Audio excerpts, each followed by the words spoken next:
Welcome to another episode of Systematic Geekology. This is a space where we seek to create and cultivate healthy conversations between those things we geek out on and the philosophical and theological questions that often arise out of our fandoms. Like, what does it mean to be human? What makes a hero?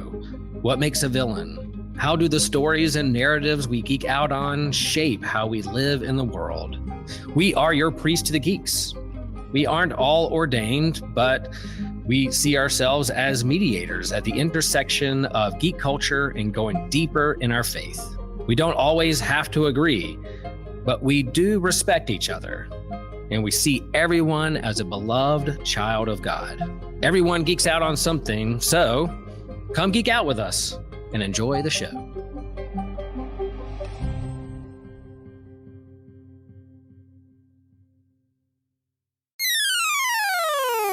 This show is a proud member of the Anazal Podcast Network.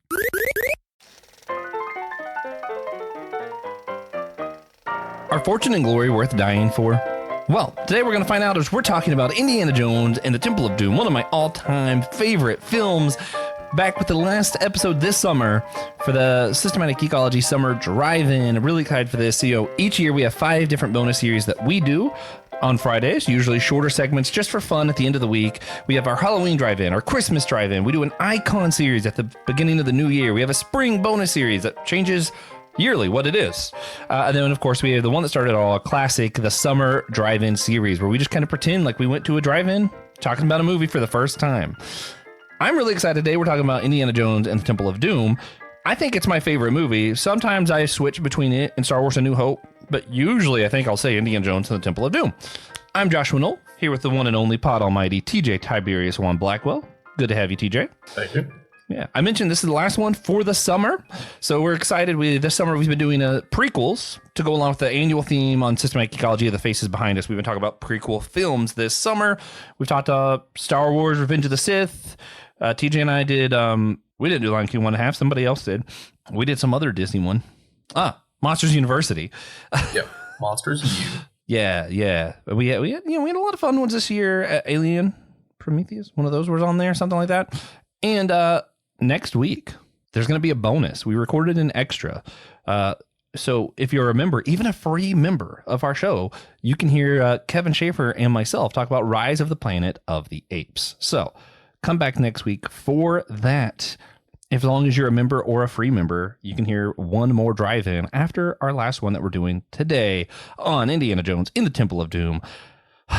Couldn't possibly be more excited. TJ, if we just left the drive-in and this was our first time ever seeing Indiana Jones and the Temple of Doom, or any Indiana Jones film for that matter, what do you think would be your first reaction? Like, what's the first thing you say? You turn to me and you're going to say what? I have no idea.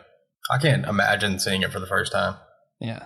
Like, if I've never seen another Indiana Jones film, the best guess I have is I probably look at you and be like, damn, I knew Harrison Ford was going to be the better Rambo. Yeah. Like, man, is that, best Rambo. is that the best movie of all time? Could just be stunned. Like, just like that was, maybe I'd be like, you think they're going to play it again next week? Just come back. It's like they so rarely make movies that give you that feeling anymore, where you leave the theater and you're like, holy crap. Yeah. And this you feel like you just accomplished something. Yeah. Like Project Hail Mary. I think that was the last time that I kind of felt that way. That was how I imagine I would feel. Yeah. There's just no words. This is the end of the episode. That's a classic. I'm gonna watch that forever. Yeah. So Indiana Jones Temple of Doom, it is a prequel. The first Indiana Jones, Raiders of the Lost Ark, chronologically happens after the events of this film, and then you have the third movie, Indiana Jones The Last Crusade, and then Crystal Skull, and then Crystal Skull, and then Indiana Jones Dial of Destiny, which I actually do really like Dial of Destiny. But this is the only one that chronologically happens out of order. It's kind of weird. I do love this film because it's religion other than like what I grew up with. So to me, it was kind of mysterious growing up. And I was like, oh, this is fun. I don't know anything about this people group. And it was whatever. And then you get older and you're like, oh, I don't know if that was great. And then you get even older and you learn some of the history of Indiana Jones and how all of Indiana Jones was actually a parody. And it was meant to comment of other films at the time. But then you watch it again and you're like, I just have so many thoughts So many unending thoughts and questions about how they handled this. Yeah, contextualizing the movies adds a lot. Because I don't know, I'm kind of big on it recently, but like watching, a murder mystery and then watching it again, and you're like, oh yeah, I could have figured that out. Yeah, it wasn't impossible. I'm just stupid. That's what some of the paranormal ones bother me, because it's like a mystery, and I'm like, yeah, I wasn't going to figure that out. Y'all just invented the rules at the end of the movie. Yeah. That irritates me, but that's different. Yeah. So for this movie, I wanted to do it. That's who picked it. And it was going to be me, you, and Justin. Reverend Justin had some other things to do. It's a great time. Usually we throw some of these up on Facebook for people to vote on too. With summer, we just let the host kind of run with what we want to do. We do this for ourselves a little bit. Sometimes we just enjoy hanging out and talking about movies. My relationship with the Indiana Jones films, I've watched them like every year since forever. I was talking with some cousins last weekend. My first reoccurring nightmare I ever remember having was about this movie where the guy pulls out Indiana Jones' heart. And I remember being like a kid, and I would wake up with that nightmare. And like, as an intelligent child, my first thought was, I should watch that now. So I would just watch it in the middle of the night because I woke up with a nightmare about it. I was like, I guess I should go see that. Yeah, my first nightmare was about Sunshine. I don't know if you've ever seen Sunshine. It's not nearly as popular as Temple of Doom. But there's a scene, they have like a sunroom. I thought you meant literal sunshine. No. I hate the sun. But yeah. Horrifying scene for like a 6-year-old. They have like a sunroom. Their mission is to nuke the sun. So after a certain point, they're like, "Hey, don't go in the sunroom. It'll kill you. You'll die." Yeah, and someone does, and his body is covered in burns, and that used to horrify me. What's weird is I do remember one nightmare I had before the Indiana Jones one. It involved Donkey Kong, but it wasn't a recurring nightmare. This one happened somewhat regularly, and I just kept watching it. And I still watch all the Indiana Jones movies like once or twice a year. So was that kind of like you? Have you just been like grown up and Indiana Jones has just always been there, right? Yeah. Yeah, I mean, it's kind of weird. Like, what's your relationship with this movie? Like, I don't know, man. I'm an American. I was born after it came out. I'm seeing these movies. Like, it's like 15 years older than I am. Yeah. If you had to summarize the movie, though, like, what happens in Temple of Doom? I think you should do it. I think you should see if you can do it in a minute. I don't think I can. I think you should try. I'm pretty confident I can't. Indiana Jones is a better James Bond. On the run, his airplane goes down and proves that he's a better Rambo. Helps some indigenous people to India by restoring a relic that was a stone. Gets his heart pulled out in the meantime, but he's fine. That's pretty much it. Yeah, sure. Yeah. That wasn't even 30 seconds. Yeah. You know, that's a lot better than I thought I was going to do. Yeah. I've watched this movie a lot, though. Unfair to admit. I mean, you do. It's I missed like, a lot. I hate summarizing. Yeah, I hate summarizing big movies like this because, like, you miss all the fun action. Because you're like, yeah, don't take that. Like, that's not the movie. Watch the movie. Watch the movie. Yeah. You don't need a summary. You just need to watch it. Correct. So, our annual theme this year on Geekology, the faces behind us. So while we're doing prequel movies, we kind of want to look at some of the characters that maybe we learned about in the prequels that helped shape the character in the original film. The only two I can really think of that might have shaped Indiana Jones is the female lead, Willie Scott, and then classic character, Short Round, amazing, best. I don't know, man. He's not protagonist, sidekick. Dude, I don't want to say sidekick because it's Short Round. He's a sidekick, though. Yeah, but it's Short Round. I don't know. Yeah. So anyway, how do you think Willie and Short Round influence Indy by the time we see him in Raiders Ark? I don't know. It's hard for me because, like, I don't watch these movies all the time. To me, Indiana Jones is Indiana Jones. He is eternal. Yeah. Fair. Unflappable. Unshakable. So you probably don't like Dial of Destiny. I haven't seen it. Well, he's shakeable.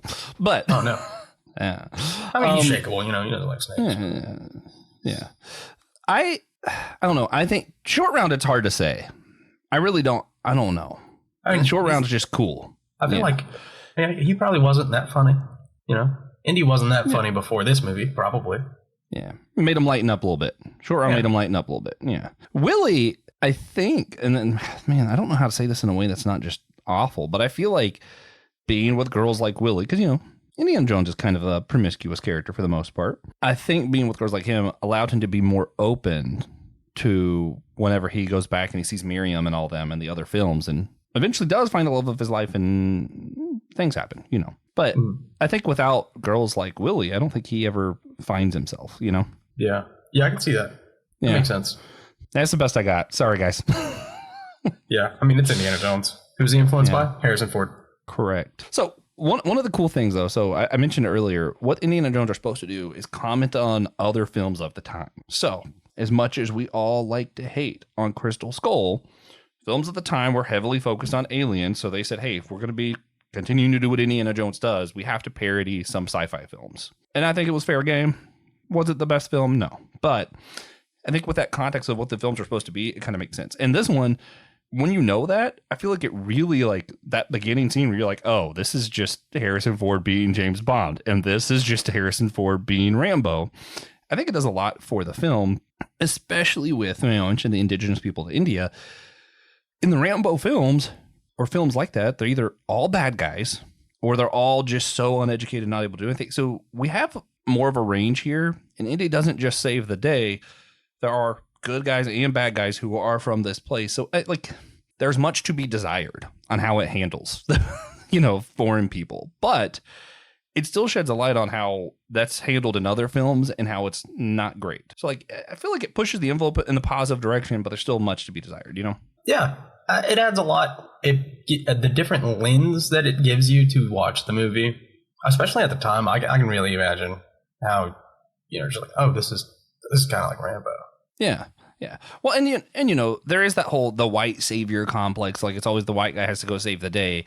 So it's kind of fun that, like, he gets trapped, and yes, he does save the day. He's the white savior thing, but he also gets saved, you know, like, they do help him also. So it's kind of like they flip the script a little bit, but not so much that I'm like, oh, this is a flawless film. This is exactly how race should be handled, you know? Yeah. They don't flip the script enough for it to not be a Harrison Ford movie.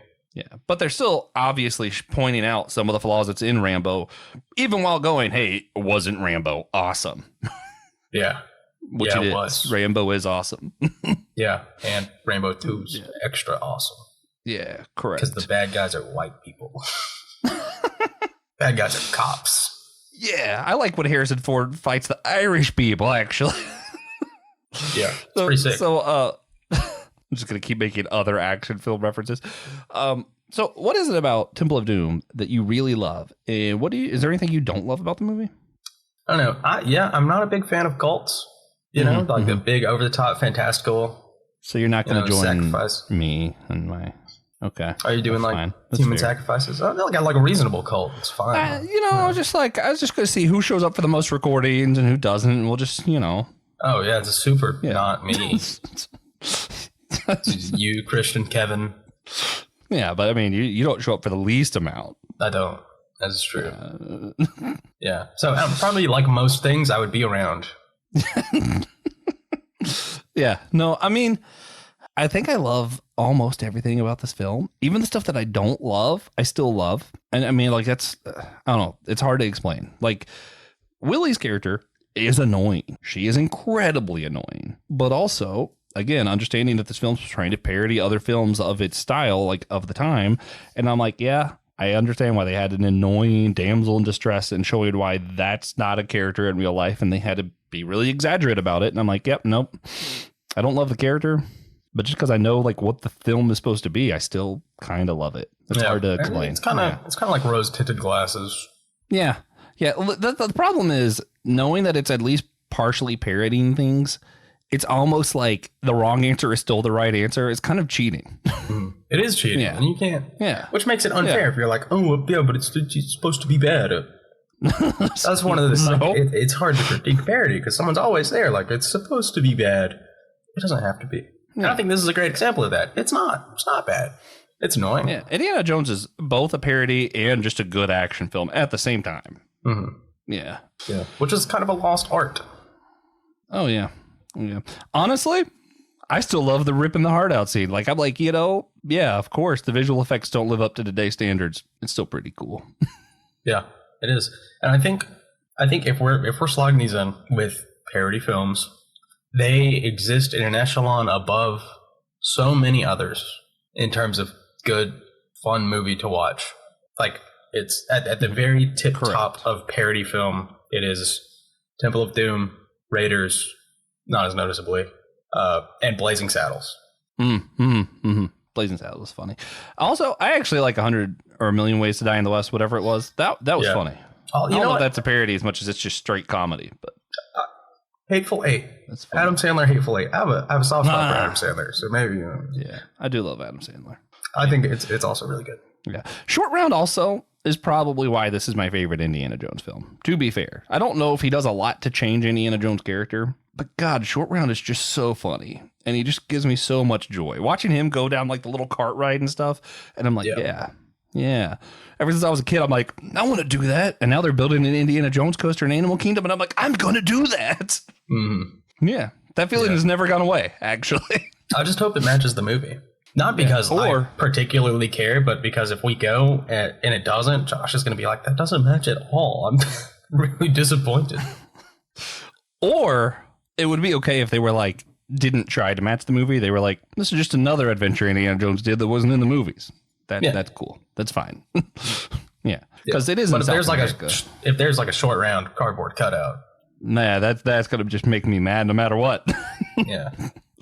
I love that actor is starting to get go around more, getting more props, because it's just good to have Short Round in my life, you know? Phenomenal. Oh, he's so whatever good. ways I can get. Yeah, he's just a good actor is the best part.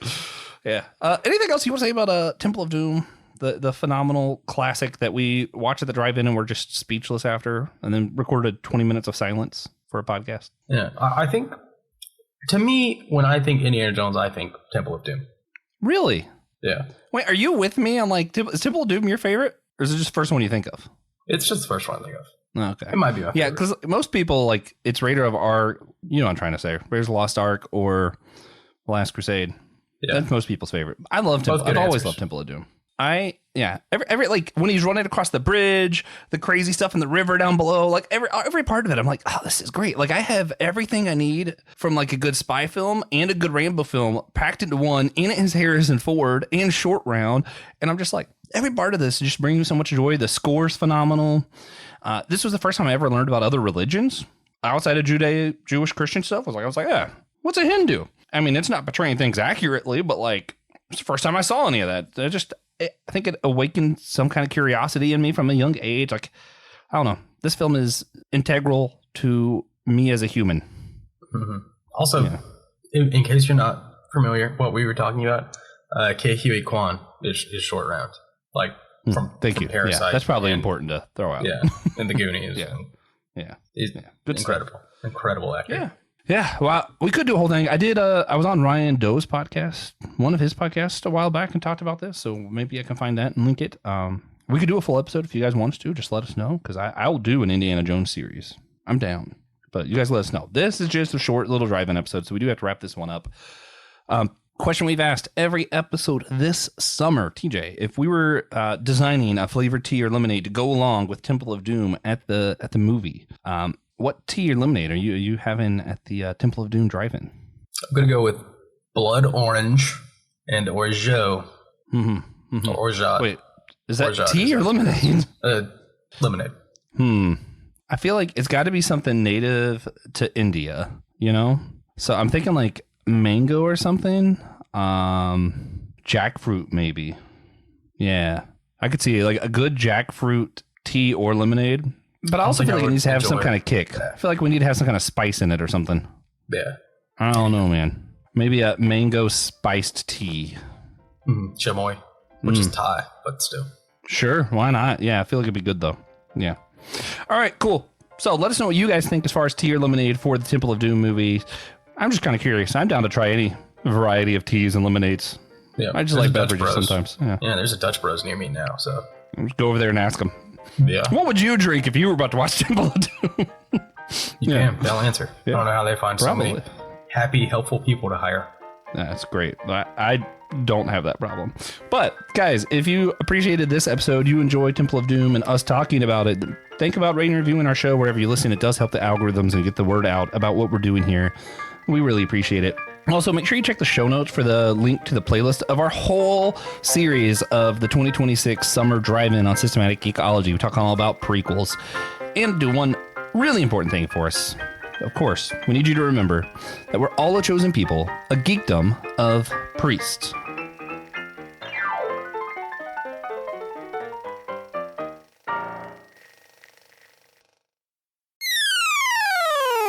Hey friends, it's your pal Will Rose here, and let me break the fourth wall a moment and look directly at you through the camera or speak directly to you in your earbuds. Yep, I'm talking to you, Susie. You too, Chad. You can now support Systematic Geekology on Fourth Wall. That's a website. You'll find all of our episodes, incredible merch like shirts and hoodies and mugs. Chad, I would love to see you in one of those shirts out in the wild. You get bonus episodes. We answer bonus questions. We have special shout outs. We have certain episodes that you pick. So you help us create and curate the content that we put out for the world to hear. You even get free merch. And you can support the show at different levels. You could join at the free level. Yep, we love free members, free support. Join it. Or you could become a sidekick for as little as $5 a month. You could join the elves and dwarves for $10 a month. You could become a wizard for $15 a month, or you could go to divinity school and become a cleric for $20 a month. And that's way cheaper than going to seminary, believe me. Or at $25 a month, you could become a superhero. And let me just say, we love all of our listeners, whether you support us at the free level or the superhero level. We love you. We love geeking out with you. Like, support, share the show. Love you. Hello, friends. This is Andy Walsh. Thanks for listening. If you're going to be a systematic geek about this podcast, you need to know that it's part of the Anado Podcast Network. Other shows in the network include the Whole Church Podcast, where Joshua Noel and TJ Blackwell have spent over 7 years now in pursuit of church unity through education and conversations with leaders across traditions. 7 years, that's a podcast that has lost some baby teeth. My Seminary Life with Brandon Knight, where he began discussing what he learned as a seminary student and is now learning with the listeners in a continuing lifelong education. The Bible After Hours with the Foul-Mouthed Preacher, where he critically examines the modern church through satire, then provides a more progressive reading of Scripture. And The Homily with Pastor Chill Will from Chapel Hill, where Will Rose's homilies are periodically updated and made available through the podcast, always reminding us that we are loved with a love deeper than words. Thanks again for listening, and remember, if you're going to geek, do it systematically.